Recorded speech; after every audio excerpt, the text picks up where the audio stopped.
আসসালামু আলাইকুম এভরিওয়ান, কেমন আছেন সবাই? আশা করি আল্লাহ তাআলার অশেষ রহমতে সবাই খুব ভালো আছেন। আলহামদুলিল্লাহ, আমিও ভালো আছি। স্বর্ণাজ কিচেনে সবাইকে আরও একবার ওয়েলকাম করছি নতুন একটি রেসিপি দেখার জন্য। আজকে আপনাদের সাথে শেয়ার করব নরম ও ফুলকো রুটি বানানো এবং সংরক্ষণ পদ্ধতি, সকল ছোটোখাটো টিপস সহ আজকে কিন্তু শেয়ার করব। অনেক নতুন আপুরাই কিন্তু আটা সিদ্ধ করার ক্ষেত্রে পানির মেজারমেন্টটা ঠিক করতে পারেন না। আজকে ভিডিওতে একেবারে A to Z দেখিয়ে দেব। তো প্রথমেই এখানে চুলোতে একটা আমি হাঁড়ি বসিয়ে দিয়েছি, আর এখানে দেখুন একটা বাটি দেখিয়ে দিচ্ছি। এই বাটিটা মেপে আমি 2 বাটি পরিমাণ পানি নিয়ে নিচ্ছি। এই যে প্রথমে এখানে 1 বাটি নিলাম, আবার ওই সেম বাটি দিয়েই এখানে আমি আরও 1 বাটি পানি নিয়ে নিলাম। আপনারাও যে কোনো একটা বাটি বা কাপ মেপে এরকম প্রথমেই পানিটা নিয়ে নেবেন এবং সেম বাটি বা কাপ দিয়েই কিন্তু আটা বা ময়দাটাও মেপে ব্যবহার করবেন।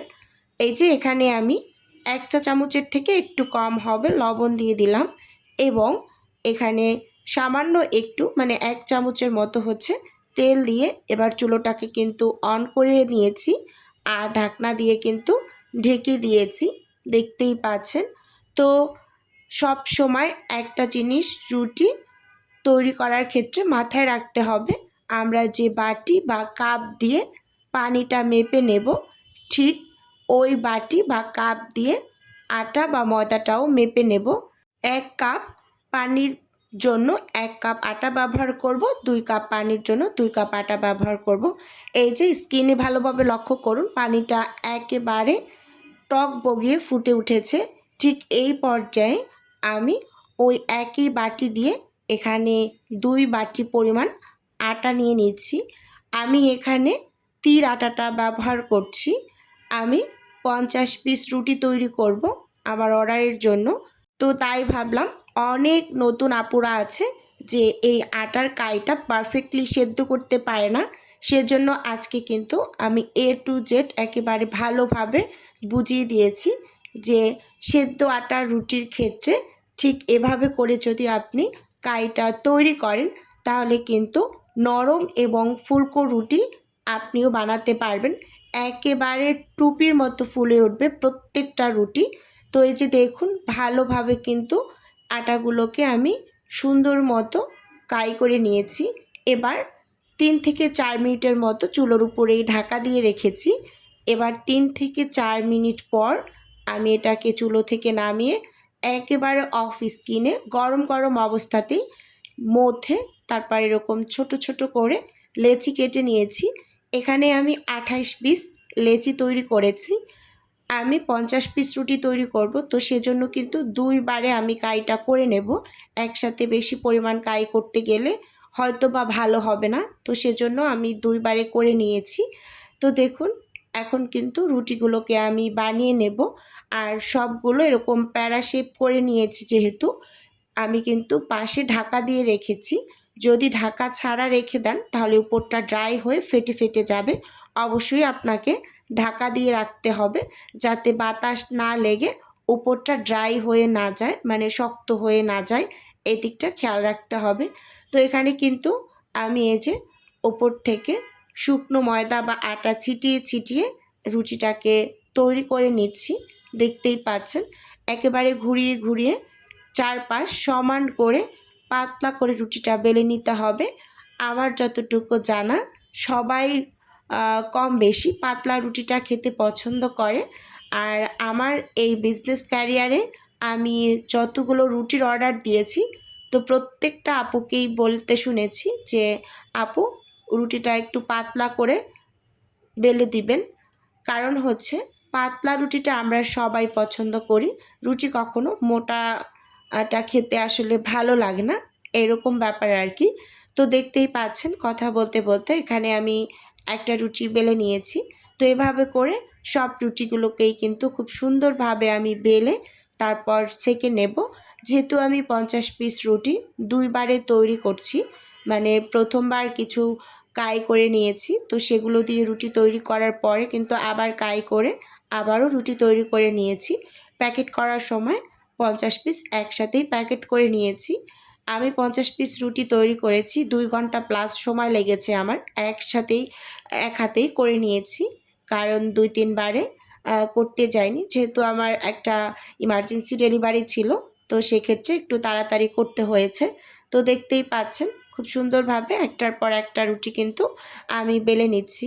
আর শুকনো ময়দা বা আটা অনেক বেশি পরিমাণ রুটির উপরে দিয়ে তারপর কিন্তু রুটি বেলে নিতে যাবেন না, তাহলে সেকার সময় কিন্তু বারবার আপনাকে তাওয়া বা যেটাতেই প্যান যেটাই বলেন, তো ওটা কিন্তু বারবার মুছতে হবে, মানে লাল লাল হয়ে যাবে। তো দেখুন এখানে আমি এই যে 28 পিস প্রথমে বানিয়ে নিয়েছি। আর প্রত্যেকটা রুটি কতটা পরিমাণ পাতলা হয়েছে স্কিনে ভালোভাবে লক্ষ্য করলেই বুঝতে পারবেন। তো এবার কিন্তু রুটিগুলোকে আমি ছেঁকে নেব। চুলোতে একটা প্যান বসিয়ে দিয়েছি, আর প্যানটাকে কিন্তু ভালোভাবে একটু মুছিয়ে নিয়েছি, আর চুলোর আঁচটাকে একদম মিডিয়ামে রেখেছি। আর ভালোভাবে একটু গরম করে নিয়েছি। প্রথম অবস্থায় আমি একটু চেক করে নিয়েছি। এবার একটা একটা করে রুটি দিয়ে এক সাইড 5 সেকেন্ড এবং অপর সাইড 5 সেকেন্ড করে ছেঁকে নেব। প্রত্যেকটাই এভাবে করে ছেঁকে নেবেন। এভাবে আপনি রুটি যদি মানে ব্যবসার জন্য ডেলিভারি দিতে চান, তাহলে অবশ্যই এই পদ্ধতিতে মানে ছেঁকে ঠান্ডা করে তারপর প্যাকেট করবেন। এবং যদি বাসার জন্য আপনি সংরক্ষণ করেন, তাহলেও কিন্তু সেম পদ্ধতিতে আপনাকে প্রথম অবস্থায় ছেঁকে তারপর ঠান্ডা করে কোনো বক্সে বা যদি প্যাকেটে রাখতে চান তাহলে প্যাকেটে ভরে রেখে দিতে হবে। তো আজকে কিন্তু আমি বাসায় কিভাবে রাখি সেটাও একটু দেখিয়ে দেব।